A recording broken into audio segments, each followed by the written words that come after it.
Hi friends, welcome to Kavitha's kitchen. இன்னைக்கு நம்ம கிச்சன்ல புரட்டாசி மாசம் ஸ்பெஷலா நம்ம இன்னைக்கு திருப்பதி லட்டு எப்படி செய்யறதுன்னு பார்க்கலாம்.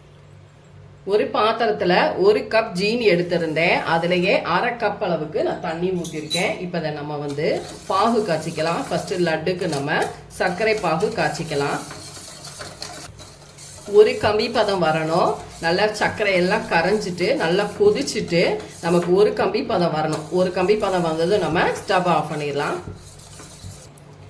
ஃப்ரெண்ட்ஸ், நம்ம பூந்திக்கு மாவு கரைச்சிக்கலாம். ஒரு மிக்சிங் பவுலில் 4 டீஸ்பூன் அளவுக்கு நான் சுகர் சேர்த்துருக்கேன். அதே போல் 4 டீஸ்பூன் அளவுக்கு அரிசி மாவு சேர்த்துக்கணும். அதாவது நம்ம எதில் மெஷர்மெண்ட் பண்ணமோ அதில் தான் எடுத்துக்கணும். இந்த கப்பில் தான் 1 கப் சுகர், 1/2 கப் தண்ணி சேர்த்து சர்க்கரை பாகு காய்ச்சணும். அதே போல் 1 கப் கடலை மாவு, இதில் 1/4 கப் அரிசி மாவு. நான் ஸ்பூன் கணக்கில் உங்களுக்கு 4 டீஸ்பூன் ஜீனியும் அரிசி மாவும் சொல்லியிருக்கேன். இப்போ இது எல்லாத்தையும் நம்ம நல்லா மிக்ஸ் பண்ணிக்கணும்.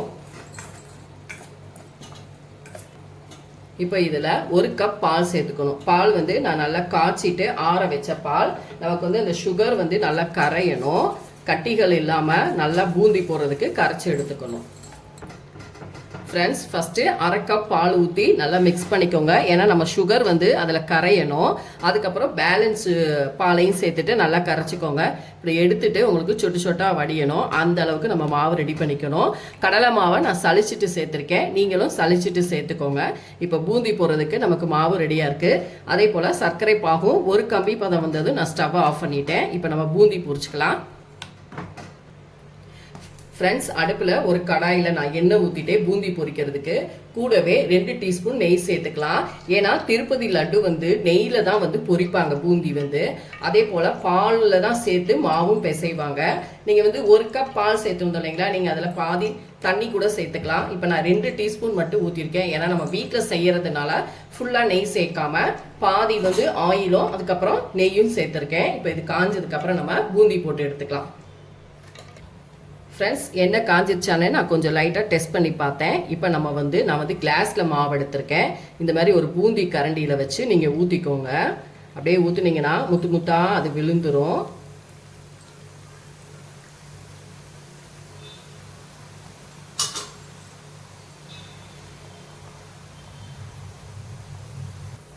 ஃப்ரெண்ட்ஸ், பாருங்கள், உங்களுக்கு பார்க்கும் பொழுதே தெரியும் பூந்தி எவ்வளோ முத்து முத்தாக உருண்டையாக வந்திருக்கு. நம்ம மாவு கரைக்கிற பதத்தில் தான் இருக்குது. ரொம்பவும் கிறிஸ்பியாக நீங்கள் பூந்தி எடுத்துடக்கூடாது. கொஞ்சம் சாஃப்டான பக்குவத்தில் எடுத்தால் தான் நமக்கு லட்டு பிடிக்க ஈஸியாக இருக்கும். இப்போ இந்த பேட்ச் எடுத்துட்டு அடுத்து இன்னொரு பேட்ச் நம்ம போட்டுக்கலாம். இப்போ இது இன்னும் கொஞ்சம் நமக்கு வேகணும். இன்னொரு பேட்ச் நம்ம போட்டு எடுத்துக்கலாம்.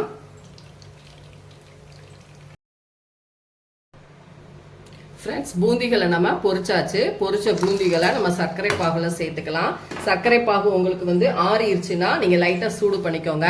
மீதம் இருந்து அந்த கொஞ்சம் வால்வாலாக இருக்கும் பார்த்தீங்களா, அதை கொஞ்சம் நம்ம லட்டு பிடிக்கணும்னா கொஞ்சம் இந்த மாதிரி ஒரு ஓட்டு மிச்ச பூந்திகளை நம்ம ஓட்டிட்டு சேர்த்துக்கணும். அதுக்கப்புறமா நான் நெய்யில் ஆல்ரெடி முந்திரி பருப்பும் உலர் திராட்சையும் வறுத்து வச்சுட்டேன். இதையும் சேர்த்துட்டு இப்போ எல்லாத்தையும் நம்ம நல்லா மிக்ஸ் பண்ணிக்கலாம். ஃப்ரெண்ட்ஸ், இது கூட ஒரு கையளவுக்கு நான் டைமண்ட் கல்கண்டு சேர்த்துருக்கேன். அதுக்கப்புறமா ஒரு 6 ஏலக்காயை கல்லில் இடிச்சிட்டு சேர்த்துருக்கேன். ஏன்னா திருப்பதி லட்டில் ஏலக்காயை முழுசாக சேர்ப்பாங்க. அதனால இப்போ இது எல்லாத்தையும் நல்லா மிக்ஸ் பண்ணிக்கலாம். ஃப்ரெண்ட்ஸ், இப்போ இதில் கொஞ்சமாக இந்த அளவுக்கு பச்சை கற்பூரம் சேர்க்கணும். அப்போ தான் நமக்கு லட்டு சூப்பராக இருக்கும். ரொம்ப சேர்த்துற வேணாம், கொஞ்சம் மட்டும் சேர்த்தா போதும். ஃப்ரெண்ட்ஸ், இப்போ பாருங்கள், அந்த சர்க்கரை பாகு பூந்திகளை நல்லா உறிஞ்சிருச்சு. பாருங்கள், உங்களுக்கு பார்க்கும் பொழுதே தெரியும். இப்போ நான் கையில் எடுத்து திருப்பதியில் இந்த சைஸ் பெருசாக தானே லட்டு கொடுப்பாங்க. அதனால் நான் பெரிய சைஸாக திருப்பதி லட்டு மாதிரி நான் செஞ்சுக்கிறேன். உங்களுக்கு எந்த சைஸ் வேணுமோ நீங்கள் அந்த அளவுக்கு செஞ்சுக்கலாம். உங்களுக்கு பார்க்கும் பொழுதே தெரியுதா எவ்வளோ சூப்பராக அழகாக பர்ஃபெக்டாக வந்திருக்கு பாருங்கள். இந்த திருப்பதி லட்டுக்கு 3 டிப்ஸ் மட்டும் நம்ம ஃபாலோ பண்ணணும் ஃப்ரெண்ட்ஸ். ஃப்ரெண்ட்ஸ், பாருங்கள் எவ்வளோ சூப்பராக வந்திருக்கு.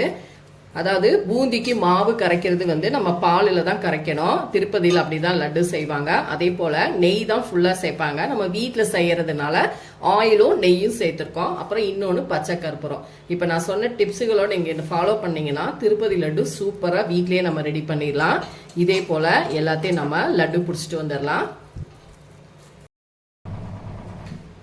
ஃப்ரெண்ட்ஸ் இப்போ பாருங்கள் நமக்கு லட்டு சூப்பராக வந்திருக்கு திருப்பதி லட்டு. நீங்களும் இதே போல் ட்ரை பண்ணி பாருங்கள். உங்களுக்கு பார்க்கும் பொழுதே தெரியும் எவ்வளோ சாஃப்டாக அருமையாக வந்திருக்கு. இந்த சைஸில் நான் வச்சு இப்போ பிடிச்சிருக்கேன்.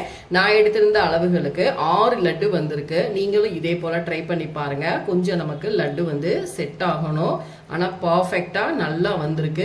கண்டிப்பாக நீங்களும் ட்ரை பண்ணி பாருங்கள். நான் நல்லா சூடோடு பிடிச்சிட்டதுனால கொஞ்சம் இன்னும் நமக்கு செட் ஆகணும். ஆனால் பர்ஃபெக்டாக லட்டு வந்திருக்கு. கண்டிப்பாக நீங்களும் இந்த புரட்டாசி மாதம் ஸ்பெஷலாக பெருமாளுக்கு நீங்கள் இந்த மாதிரி நம்ம வீட்டிலையே திருப்பதி லட்டு செஞ்சு நைவேத்தியம் பண்ணலாம். கண்டிப்பாக ட்ரை பண்ணி பாருங்கள். செஞ்சு பார்த்துட்டு என்னோட வீடியோஸை லைக் அண்ட் ஷேர் பண்ணுங்க. மறக்காமல் கவிதாஸ் கிச்சனுக்கு சப்ஸ்கிரைப் பண்ணிக்கோங்க. கூடவே ஃபேஸ்புக் அண்ட் இன்ஸ்டாலையும் ஷேர் பண்ணுங்க.